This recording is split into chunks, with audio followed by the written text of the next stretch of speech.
Bonjour à tous et à toutes. Mon nom est Mathieu Chouinard. Je suis conseiller stratégique chez Huawei. Alors, je vous souhaite la bienvenue.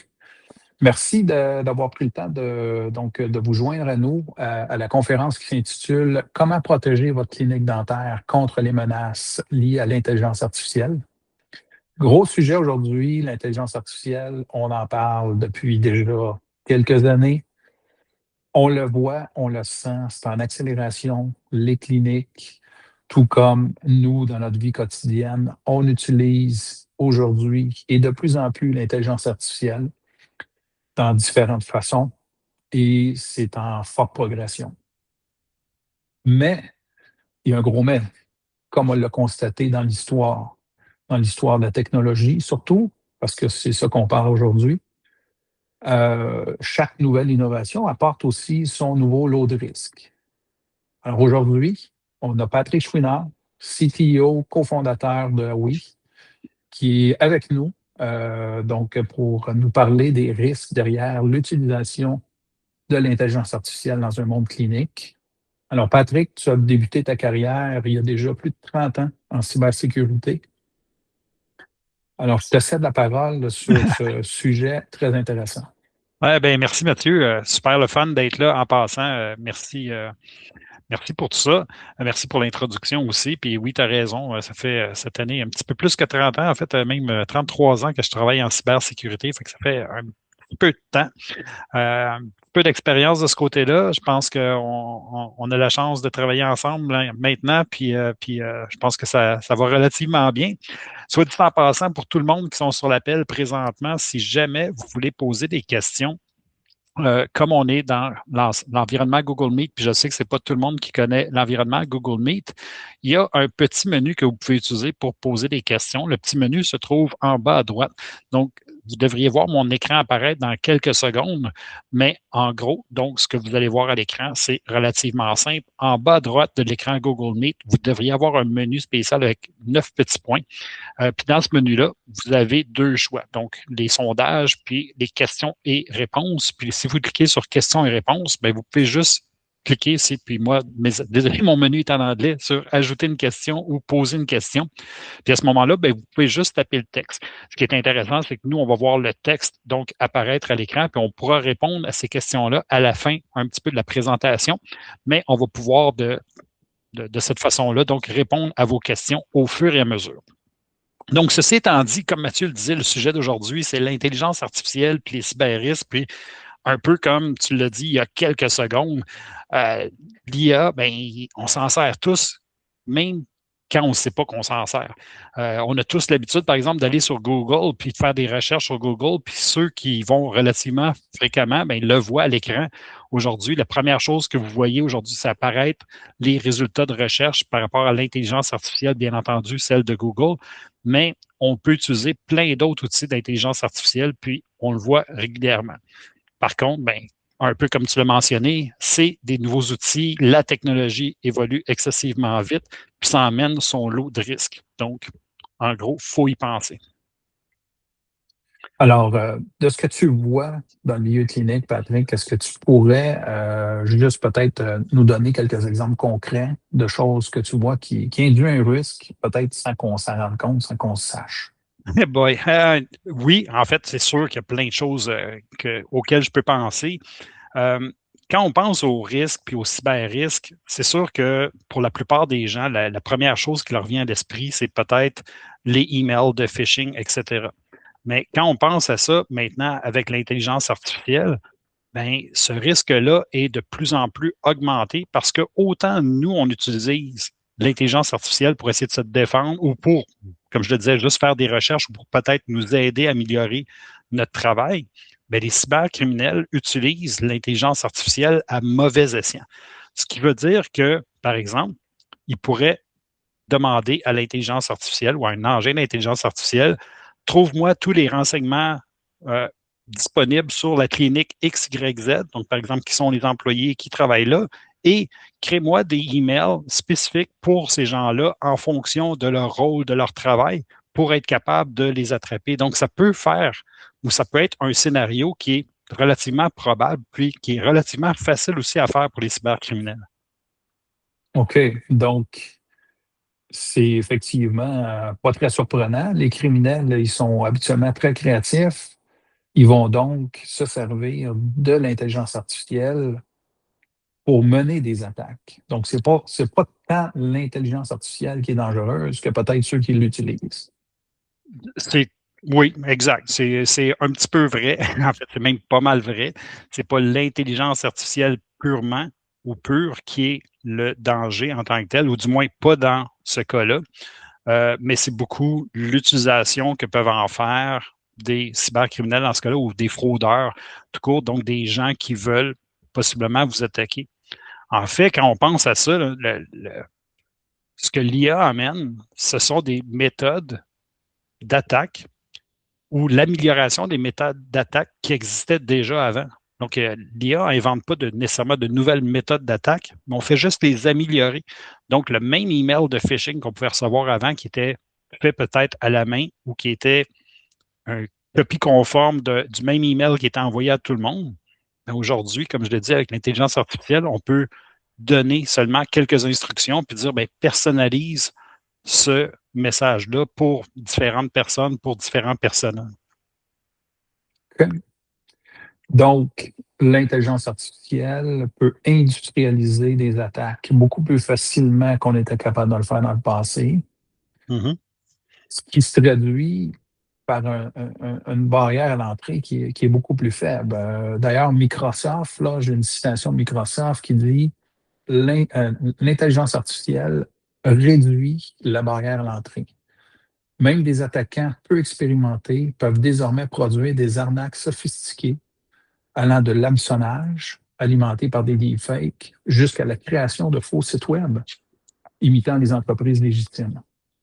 Exact. Je pense que c'est probablement une des citations qui devrait ou qui reflète le plus la réalité d'aujourd'hui. Donc, avant l'IA, ben, comme dit, quelqu'un pouvait faire ça, quelqu'un pouvait créer un faux site web, quelqu'un pouvait créer des faux emails, pouvait prendre le logo, par exemple, d'un fournisseur ou le logo d'un client ou quelque chose comme ça, l'utiliser dans un message. Mais aujourd'hui, encore une fois, on industrialise le tout avec seulement quelques commandes.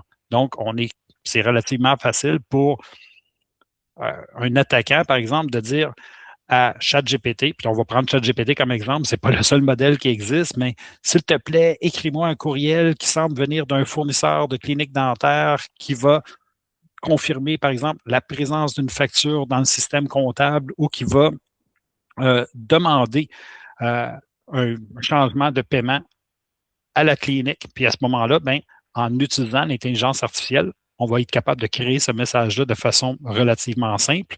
Puis ensuite, une fois qu'il a créé le message, on peut même l'améliorer avec ce même genre de prompt-là. On peut poser des questions à l'intelligence artificielle en disant, ben, OK, fais-le plus convaincant ou traduis-le en anglais, traduis-le en français. Il est en français plus européen, donc mets-le plus en français québécois. On peut adapter les messages en fonction des utilisateurs, puis de l'endroit qu'on veut attaquer. Puis ça, c'est comme tu l'expliquais si bien il y a quelques secondes, ça vient beaucoup industrialiser et démocratiser des attaques parce que maintenant, tout le monde peut faire des attaques de cette façon-là et pas seulement quelqu'un qui a énormément de connaissances techniques comme on le vivait il y a 4, 5, 6 ou 7 ans. Donc, si je traduis ça dans un langage un peu de pêche, le pêcheur qui est le cybercriminel a à ce moment-là des centaines, voire des centaines de milliers de lignes qui peuvent aller en même temps. Donc, le fait qu'on soit une petite clinique, qu'on se pense peut-être à l'abri parce qu'on n'est pas une grande compagnie reconnue, est-ce que ça a un impact? Ben oui, ça a un impact parce que, en fait, on va s'entendre ici. Le cybercriminel a autant d'intérêt à attaquer les petits joueurs. Donc, si on prend une clinique dentaire de 3 employés ou de 5 employés versus même un grand joueur de l'industrie ou une institution financière, etc. Parce qu'à quelque part, ce qu'ils cherchent à faire, c'est souvent accéder à des données confidentielles ou aller possiblement même voler de l'argent directement ou soutirer de l'argent à l'institution.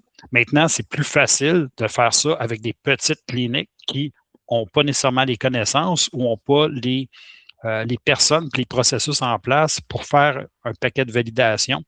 Puis c'est là où je crois que l'être humain joue un rôle vraiment crucial parce que, en fait, la meilleure protection qu'on a contre toutes ces nouvelles attaques-là, c'est d'informer nos employés puis de faire en sorte qu'ils soient conscients que ça peut arriver, qu'ils soient conscients que on peut se servir de eux pour peut-être attaquer l'entreprise, puis d'être un peu plus méfiant, leur apprendre à être un petit peu plus méfiant et à poser des questions par rapport à tout ça.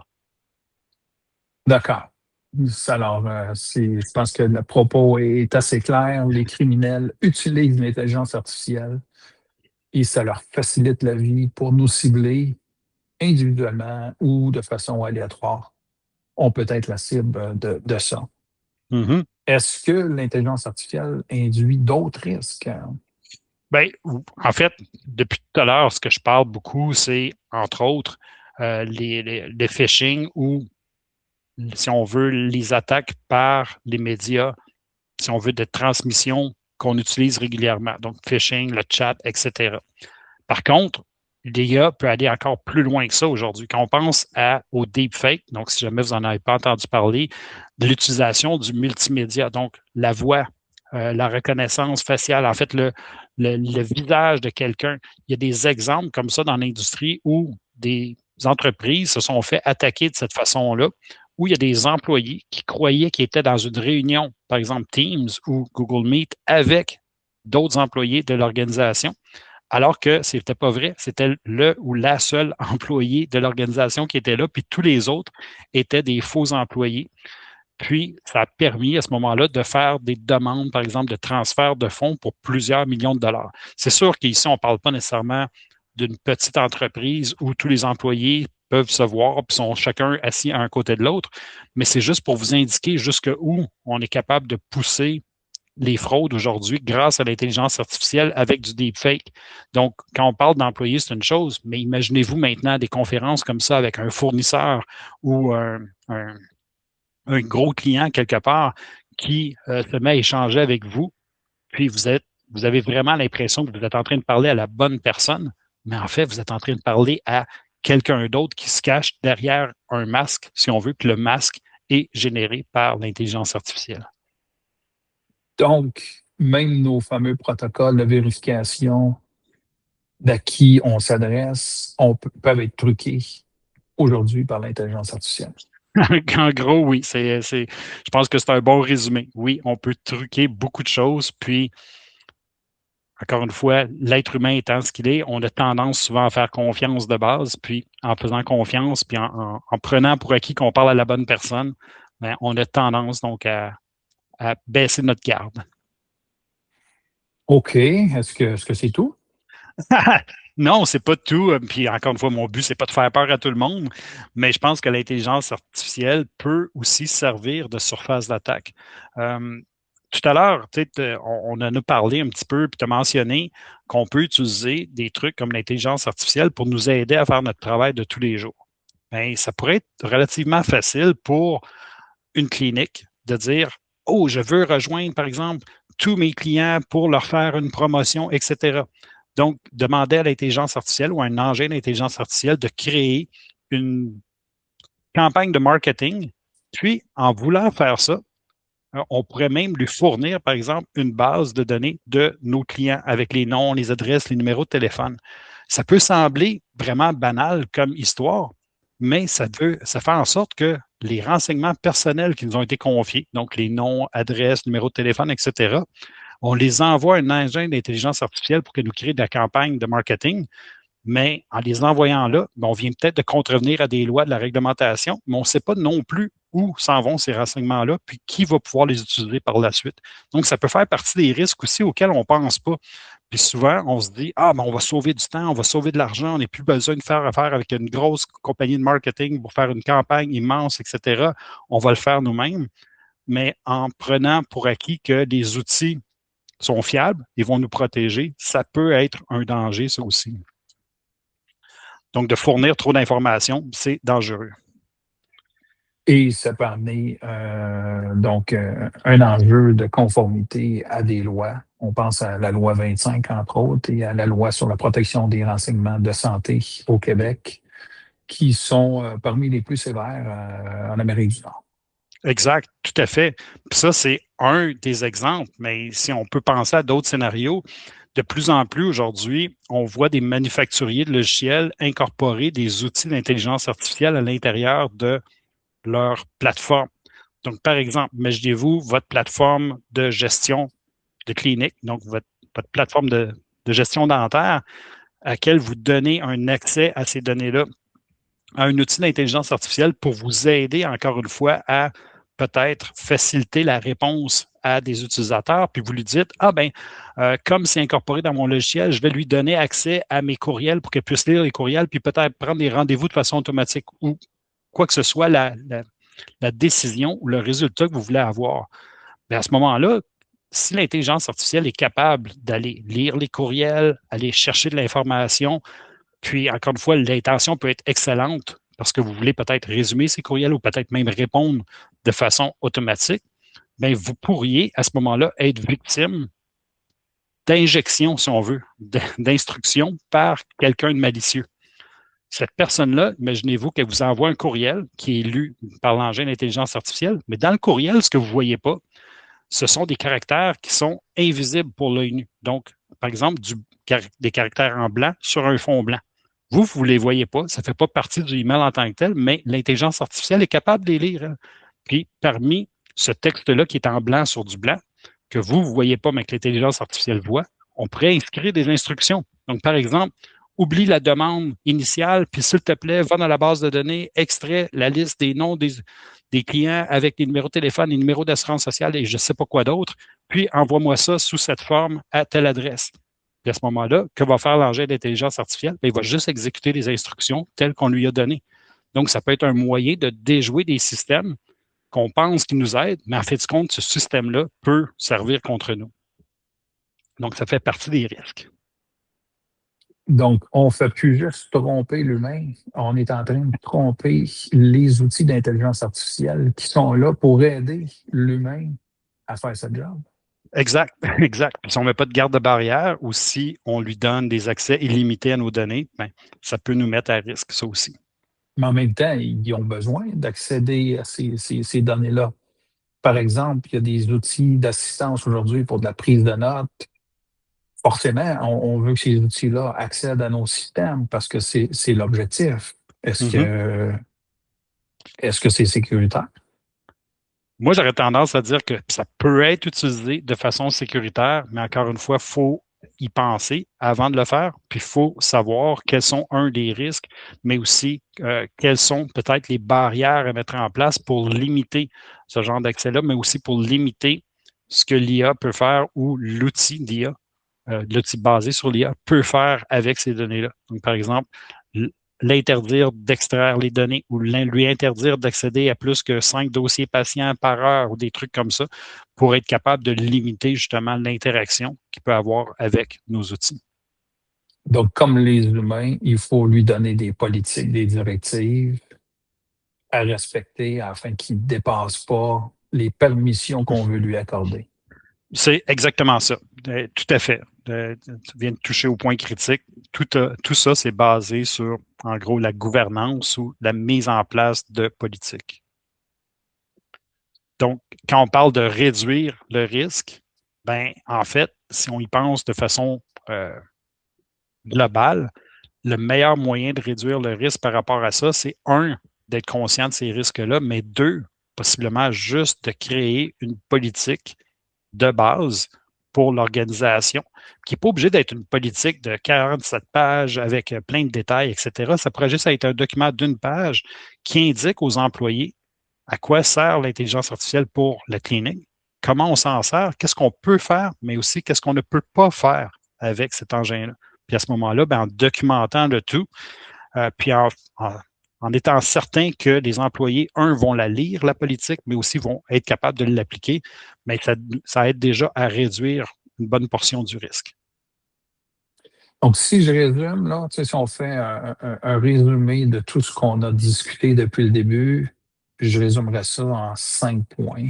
Mm-hmm. Alors, premièrement, l'intelligence artificielle, est utilisée déjà aujourd'hui par les criminels afin de produire des attaques sophistiquées et plus rapides, en plus grande quantité et de meilleures attaques. Deuxièmement, l'intelligence artificielle les aide pas juste à reproduire des courriels de phishing, d'hameçonnage, mais aussi tout un environnement, comme la voix, les visages, les données et les vidéos. Donc, ça vient complexifier, il rentre dans des scénarios plus complexes. Ça, c'était pour le premier volet.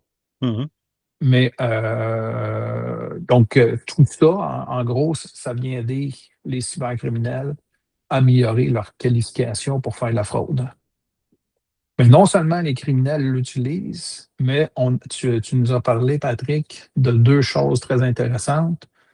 Alors, l'utilisation de l'intelligence artificielle publique, ce que j'appelle public, là, c'est les ChatGPT, les Claude de ce monde, ben, ça induit un risque d'envoyer de l'information à notre insu et de ne pas respecter les lois auxquelles on est assujetti. Mais non seulement ça, c'est que l'intelligence artificielle qu'on utilise dans nos outils, dans nos logiciels cliniques, ben, peuvent être détournés si ce n'est pas bien fait, peuvent être détournés par des criminels contre nous parce que, fondamentalement, ces IA-là, ces agents intelligents-là, on leur donne accès à l'ensemble des données de notre clinique. Et il y a eu des cas concrets où est-ce qu'il y a eu des abus criminalisés là, de ces agents-là. Exact. Donc, ça en fait beaucoup. Ça en fait beaucoup. J'aurais tendance à dire, ça coûte combien de millions de dollars redresser ces enjeux-là? Ah, en bas de 15 millions, c'est sûr. Non, c'est pas vrai. Blague à part, en fait, comme je le disais il y a quelques minutes, un des moyens les plus simples, si on veut, puis les moins coûteux de diminuer les risques, c'est déjà au moins d'établir une certaine gouvernance. Donc, qu'est-ce qu'on veut faire avec l'IA? Qu'est-ce qu'on permet ou qu'est-ce qu'on veut permettre dans notre environnement? Puis, jusqu'à quel point on peut utiliser certains types de données avec l'IA. Déjà, en faisant un mini encadrement comme ça, donc quelque chose de base qui, encore une fois, est vraiment pas dispendieux, là, ça coûte pas cher à faire une politique d'une page, puis la publier, puis s'assurer que tout le monde la comprend, puis qu'ils comprennent pourquoi on fait ça. Donc, c'est quoi les risques reliés à ça? C'est déjà, je pense, une bonne approche.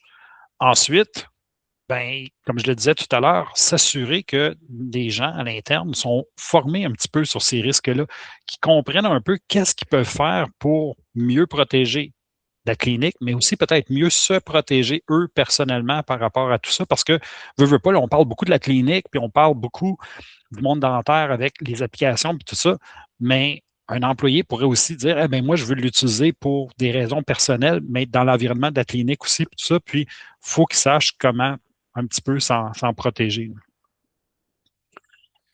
Donc, les technologies évoluent très rapidement. La compétence, tu mets ça au cœur donc du développement. Il faut être capable de suivre ce rythme-là comme individu et ça nous aide à prévenir les risques au bout de la ligne. En gros, c'est exactement ça. On veut être capable de diminuer ces risques-là. Puis, encore une fois, aujourd'hui, on parle d'intelligence artificielle, mais l'intelligence humaine joue un rôle aussi là-dedans. Il y a nous, en tant qu'être humain, qui peut faire quelque chose donc pour limiter les dégâts, mais aussi limiter les problèmes. D'accord. On entend aussi souvent bon, parler d'authentification qu'on appelle multifacteur, un fameux acronyme là, de Mm-hmm. MFA dans le domaine de la cybersécurité. Alors, d'un, si tu peux nous expliquer rapidement, c'est quoi ça, l'authentification multifacteur? Puis, est-ce que tu juges que c'est encore d'actualité? Ben, oui, en fait, c'est extrêmement encore d'actualité. Puis revenons à ça. Puis la question est bonne. C'est quoi ça, du MFA puis, ou du 2FA, dépendamment à qui on parle, c'est quoi l'acronyme? Donc, MFA, c'est c'est un acronyme en anglais qui veut dire Multi-Factor Authentication. Donc, c'est un moyen de prouver qui on est en exigeant à la personne de prouver avec souvent quelque chose qu'elle possède. Un des meilleurs moyens de le faire, c'est avec, par exemple, les appareils mobiles. Donc, avec un appareil mobile, on peut avoir des petites applications dessus, comme dans le monde de Microsoft. Il y a un petit outil qui s'appelle Microsoft Authenticator. Du côté de Google, il y en a un qui s'appelle Google Authenticator. Mais c'est un appareil ou c'est un logiciel qui est totalement gratuit et qui vous permet, lorsque vous vous enregistrez dans une application, dans un site, de vous montrer un petit code QR. Vous savez, des codes en 2 dimensions qui sont décarrés à l'écran. Puis vous faites juste scanner ce code-là avec votre appareil. Puis, ce que l'appareil fait à ce moment-là, c'est qu'il va échanger, si on veut, un code secret avec l'application qui a juste votre appareil, donc votre téléphone qui connaît et l'application. Donc, la prochaine fois que vous allez sur l'application, par exemple sur votre email, donc, ou sur l'application comme Facebook ou sur votre compte Twitter ou Instagram, ça n'a pas d'importance. Si jamais l'application voit que c'est une nouvelle connexion ou quelque chose qui est un petit peu anormal, va vous demander avec votre téléphone de vérifier. Puis il va vous demander le code qui est affiché pour l'application. Donc, par exemple, ce code-là pourrait changer à toutes les 30 secondes. Aujourd'hui, ou en ce moment-ci, mon code pour l'application X, c'est peut-être le 686-312. Puis à ce moment-là, je fais juste rentrer 686-312 pour être capable de prouver que c'est moi. On appelle ça le MFA, le Multi-Factor Authentication, parce que ça permet justement de vérifier, outre juste le nom d'usager puis le mot de passe, que c'est vraiment la bonne personne, parce qu'à ce moment-là, il y a juste vous avec votre appareil mobile, donc votre téléphone intelligent, qui peut avoir ce code-là. Les attaquants ne peuvent pas le faire. Donc, ce qui on vient avec l'intelligence artificielle, pourquoi c'est important de faire tout ça? Parce qu'aujourd'hui, avec les outils d'intelligence artificielle, les campagnes de phishing sont plus simples, mais aussi peut-être d'attaquer des applications comme des applications à grande échelle comme Facebook, Twitter, etc., c'est peut-être plus facile pour certains engins d'intelligence artificielle d'essayer de les attaquer, puis peut-être d'extraire tous les noms d'utilisateurs et les mots de passe. Donc, si jamais quelqu'un est capable d'extraire votre mot de passe de Facebook, bien, si vous utilisez le même mot de passe pour votre compte email ou le même mot de passe pour un autre compte, c'est là, à ce moment-là, que le MFA, le Multi-Factor Authentication, vient jouer un rôle important parce que même si quelqu'un a votre mot de passe, il ne peut pas entrer dans votre compte parce que ça lui prend encore le code unique. Puis ce code-là, ben, c'est juste vous qui l'avez. Puis ne pas le partager avec personne, ça devient à ce moment-là important. Donc oui, ça reste une méthode de se protéger. Okay. Donc, si je résume, c'est comme un système à double clé. Mon mot de passe demeure important, il demeure important de le protéger, mais au pire, si quelqu'un met la main dessus, ça y prend une deuxième clé que seul moi possède. Alors, d'où l'importance d'avoir ça en place. Merci, Patrick, pour l'explication. Bonne analogie, merci aussi. Si je suis un gestionnaire de clinique aujourd'hui, j'entends parler des risques. Moi, je ne suis pas un expert en cybersécurité. Qu'est-ce que tu me recommandes de faire? Bien, en gros, quand on pense à ça, d'un point de vue gestionnaire, les risques sont là. Donc, encore une fois, pour revenir à ce que je disais tout à l'heure, la première étape, je pense, c'est au moins d'informer les gens que les risques sont là et que parce qu'on fait tout de façon électronique aujourd'hui, il va continuer d'y avoir des risques. Ce que l'IA fait, comme on l'a dit tout à l'heure, ça permet d'accélérer tout ça. Donc, idéalement, garder les gens informés, les former peut-être sur les nouveaux risques, les nouvelles tendances, puis qu'est-ce qui peut arriver, puis encore une fois, comment ça peut être dangereux. Puis possiblement avoir une idée ou un premier réflexe de dire qu'est-ce qui arrive s'il y a un incident, comment on réagit, puis d'être capable de réagir le plus vite possible. Donc, pour un gestionnaire de clinique, en gros, c'est de créer une culture de cyber-réflexe, puis de s'assurer que si jamais il arrive quelque chose, on sait rapidement comment réagir puis qui avertir. Donc, est-ce que ça se peut qu'un employé, par exemple, clique dans un email qui a été créé par l'intelligence artificielle puis est fourni de l'information personnelle ou de la mauvaise information? Oui, tout à fait. Mais si on réagit vite, il y a peut-être des fortes chances, en fait, il y a des très fortes chances qu'on limite l'impact ou les dégâts versus si l'employé tente de le cacher puis de dire oh non, non, non, c'est pas moi qui ai fait ça, etc. Puis on le sait juste 2, 3, 4, 6 semaines plus tard. Puis là, les dommages sont peut-être faits. Donc, à ce moment-là, bien, trouver l'information, c'est bien. Puis quand on parle de créer une culture d'entreprise ou une culture de cyber-risque, bien, c'est leur apprendre, entre autres, comme je le disais tantôt, à détecter ces menaces-là, mais aussi à être un petit peu à se poser des questions, si on veut, par rapport à tout ça. Puis à s'interroger, même avec les autres employés. Hey, j'ai reçu ce email-là qui a l'air de venir d'un fournisseur. Est-ce que tu trouves que c'est bizarre ou qu'est-ce que tu en penses? Ou peut-être même de poser la question directement au fournisseur, puis d'appeler ce fournisseur-là par un numéro de téléphone que vous connaissez déjà, pas par le numéro de téléphone qui est dans l'email, par exemple, pour valider l'information. Puis, qu'on le veuille ou non, j'ai failli me faire prendre moi-même. J'ai beau être en cybersécurité, j'ai déjà failli me faire prendre par des choses comme ça. Puis ce réflexe-là de faire une validation, puis d'appeler, par exemple, le fournisseur ou le client ou la personne qui vous demande quelque chose d'étrange, bien, c'est peut-être le réflexe qui va vous sauver aussi. Puis d'apprendre ça aux employés, bien, je pense que c'est crucial aujourd'hui.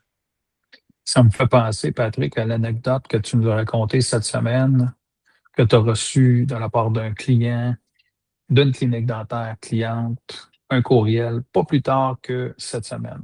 Mm-hmm. Ben oui, tout à fait. Puis en fait, c'est vraiment bizarre parce que, bon, c'est une clinique qui est bon, on dit client, mais techniquement qui est pas client avec lesquels j'ai échangé quelques emails au préalable. Puis là, tout à coup, j'ai reçu une drôle de demande qui vient de cette clinique-là en disant: Hey, voici un document à valider. Peux-tu cliquer sur le lien pour valider le document? Puis, c'est encore une fois super bien écrit, l'email. Ça a l'air de venir d'une personne, puis c'est une personne que je connais, avec qui j'ai déjà échangé des emails. Donc, le premier réflexe, ça pourrait juste être de dire: Ah, OK, c'est Madame X ou Monsieur Y qui nous envoie ça, donc je vais cliquer dessus parce que je lui fais confiance. Mais en ayant déjà vu ce type d'attaque-là auparavant, ben, le réflexe a été d'appeler justement la clinique et de dire: Écoutez, j'ai reçu un email qui n'est pas nécessairement dans vos habitudes. Puis, est-ce que c'est possible que cette personne-là ait été attaquée et que son email a été compromis? Puis, ça s'est bien avéré. Donc, ça s'est avéré dans ce cas-là où la personne avait été victime d'une attaque. Puis, les gens de la clinique ne le savaient pas à ce moment-là, puis ont pu réagir rapidement parce que je les ai avertis. Mais c'est le genre de choses qu'on veut, encore une fois, qu'on veut possiblement détecter, mais aussi éviter le plus possible. Donc, si on résume par rapport aux propos que tu mentionnais, méfiance, se questionner sur oh, ça a l'air bizarre, ça. C'est pas dans les comportements habituels.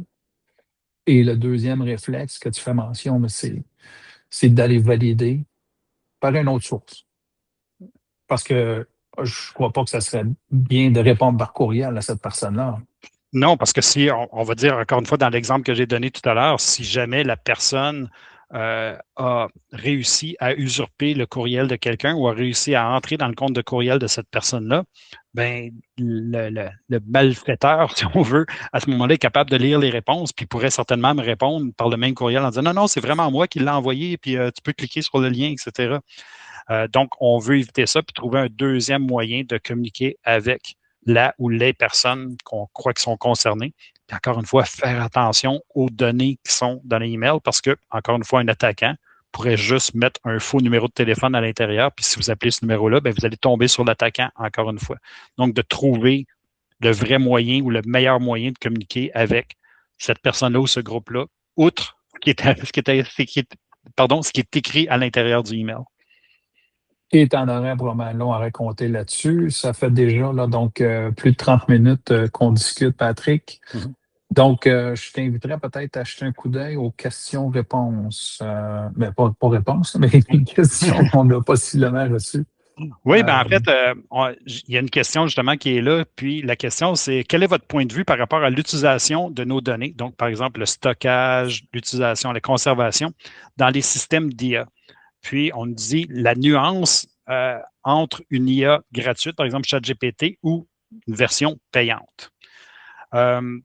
Puis, sans aller trop loin, parce qu'on pourrait probablement passer plusieurs heures sur ce sujet-là, en général, les versions payantes ont certains niveaux de protection qui vous aident, puis dépendamment du contrat puis du type d'outil d'IA. Donc, par exemple, si on regarde du côté d'Anthropic avec Claude, ils ont une version entreprise qui permet d'aller porter certaines données plus ou moins confidentielles et de les traiter dans un environnement qui est clos puis qui vous est réservé à vous et qu'eux s'engagent à ne pas l'utiliser de façon, si on veut, néfaste ou distincte ou pour apprendre à leur modèle d'IA, si on veut. Ce n'est pas le cas de tous les fabricants. Par exemple, il y a des manufacturiers d'intelligence artificielle, je dis des manufacturiers, des éditeurs d'intelligence artificielle comme DeepSeek qui est chinois ou OpenAI avec ChatGPT qui n'ont pas nécessairement la même réglementation, qui n'ont pas nécessairement le même encadrement. Puis à ce moment-là, ben, ça peut être dangereux parce que justement, lorsque vous utilisez l'IA de façon gratuite, ben, c'est comme si vous dites à la compagnie d'intelligence artificielle, je vous donne mes données, puis vous pouvez en faire ce que vous voulez. Puis à ce moment-là, on perd un petit peu le contrôle. Puis ça, d'un point de vue légal, soit dit en passant, on parlait de la loi 25 un petit peu plus tôt, c'est principalement interdit. Là. En gros, on vous demande avec la loi 25 de savoir où sont vos données, comment ils sont stockés, comment ils sont protégés, mais aussi de ne pas les confier, si on veut, à des outils comme l'intelligence artificielle sans vous assurer avant qu'elles vont être stockées de façon sécuritaire, mais aussi qu'elles vont être utilisées de façon appropriée. Puis malheureusement, avec les versions gratuites de la plupart des outils, ce n'est pas le cas. Donc, au minimum, avoir une version entreprise, si on veut une version payante, puis de vous assurer aussi que dans le contrat d'utilisation, il s'engage à protéger vos informations de la même chose que les lois ou les règlements locaux vous demandent de faire. Donc, je ne sais pas si j'ai répondu à votre question de la bonne façon, mais si jamais vous avez d'autres questions, n'hésitez pas, vous pouvez nous rejoindre par le chat. Ou à tout le moins, l'utiliser sans donner patient et donner de renseignements personnels. Donc, il y a peut-être un bout qu'on peut laisser aller parce que ça reste utile, l'intelligence artificielle, mais il y a une méfiance à garder.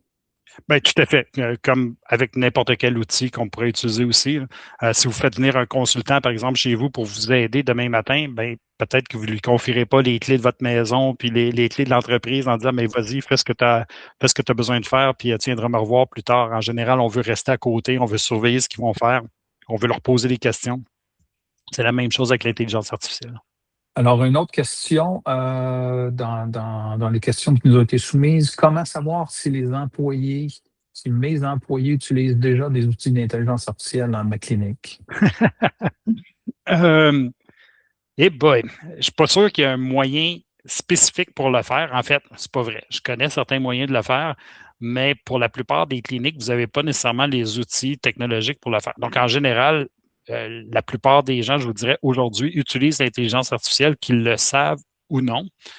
Beaucoup de gens aussi l'utilisent, comme je le dis, des fois sans le savoir, juste en faisant des recherches, etc. Puis ça peut être sans votre connaissance. Aujourd'hui, il y a beaucoup, beaucoup d'outils qu'on utilise qui intègrent l'intelligence artificielle, même sans qu'on sache, que ce soit avec des outils Microsoft, donc qui viennent avec Copilot, par exemple, ou des outils Google qui viennent avec Gemini de Google, puis qui intègrent déjà cette portion-là à l'intérieur. Donc, juste de poser des questions aux membres de l'équipe. Est-ce qu'il y a des outils d'IA que vous utilisez? Si oui, vous les utilisez, pourquoi? Puis encore une fois, voir si, ça cadre avec votre philosophie, vous, en tant que propriétaire de, de clinique, mais aussi, est-ce que ça fait partie, si on veut, de l'encadrement que vous voulez avoir ou pas, puis est-ce que vous voulez encadrer tout ça? Puis normalement, la réponse devrait être oui, on veut l'encadrer. Alors, merci beaucoup. Donc, ça va clore notre séance d'aujourd'hui. Merci, Patrick, très enrichissant. Je suis certain qu'on pourrait en avoir encore pour possiblement des heures à discuter des modèles d'IA, aller en profondeur, etc. On se rattrapera peut-être, on creusera peut-être un sujet en particulier dans une autre série de conférences.